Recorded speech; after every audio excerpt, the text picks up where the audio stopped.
benefit that DALI gives us over any of the other technology we've had a look at, particularly with fluorescent, is DALI is not limited to the topology of the cable. It's wired as a single group called a universe. You can have up to 64 DALI fittings on a universe, but they're not limited to the way that the wiring is wired to be able to set up control groups inside it. It's purely software set inside the ballast. It gives us a whole heap of benefits in what you can do. The functionality is not limited to the way that it's pre-wired. So from a wiring point of view, you can choose the easiest way to be able to wire it. Typically it's soft wiring now.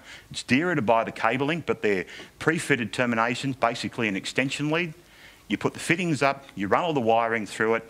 None of it's live. It's all considered to be appliance wiring, so you don't need to be an electrician to do it.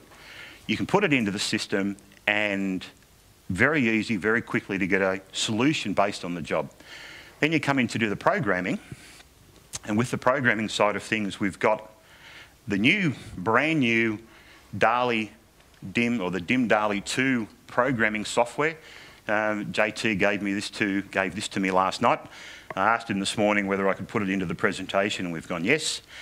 At the moment, this is a mock-up of the way that the technology is going to work, but it will give us the capabilities that as soon as we put a DIM DALI 2 into the job, all of the basic commissioning, the initial stuff that we need to do on the job, we're not requiring a third-party product to be able to come in and set it up, and then we're left with whatever they've decided is right. We can take control of the job, we can take control of the wiring, we can take control of the way that it's programmed to best suit the way that the space is going to be used. Particularly as we get more into video conferencing, lighting control inside the space that we're in is critical. There's nothing worse than having the best projectors, the best screens, the best sound in the system if the guys on the other end of the video conferencing things can't see the people who are speaking. The lighting control, particularly in video conferencing space, is critical. And it's something that's normally 6 or 7 steps away from where it needs to be.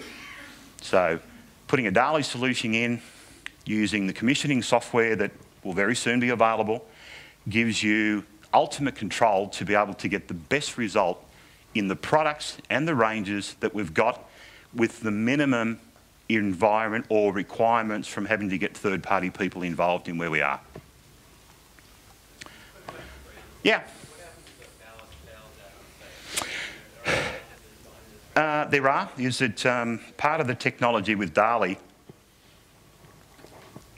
is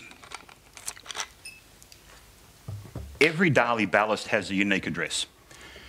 So effectively a DALI ballast looks like a computer on a network. The downside of that is that when you normally bring your laptop into a system, you plug it into the network cable, it goes out and says, I'm new to your network, tell me what to do. And there's a special server that sits on the computer network that says, you use this address, here's your gateway details, there's your connection, off you go. Inside DALI, it doesn't work that way. It's not proactive, it's reactive.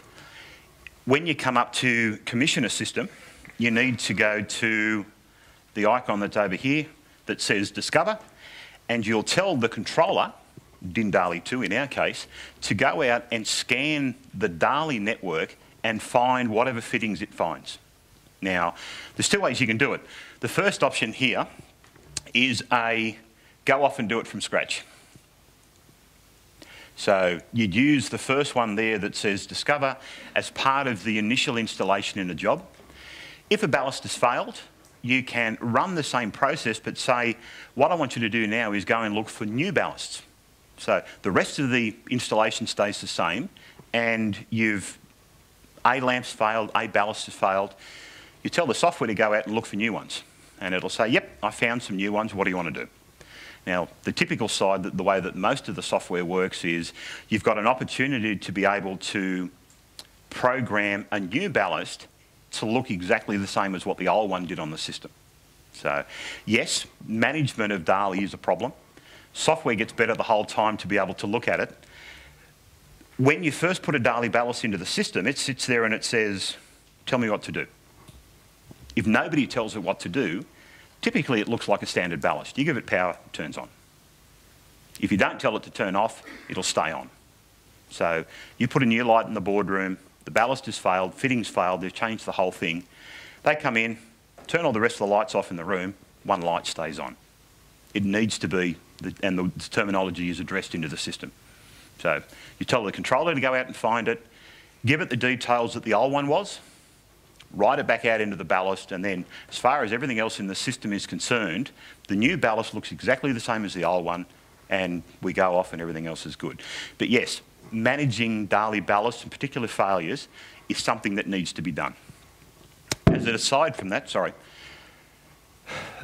primarily when we start looking more commercial, the favoured tube in fluorescent lamp technology is called a T5.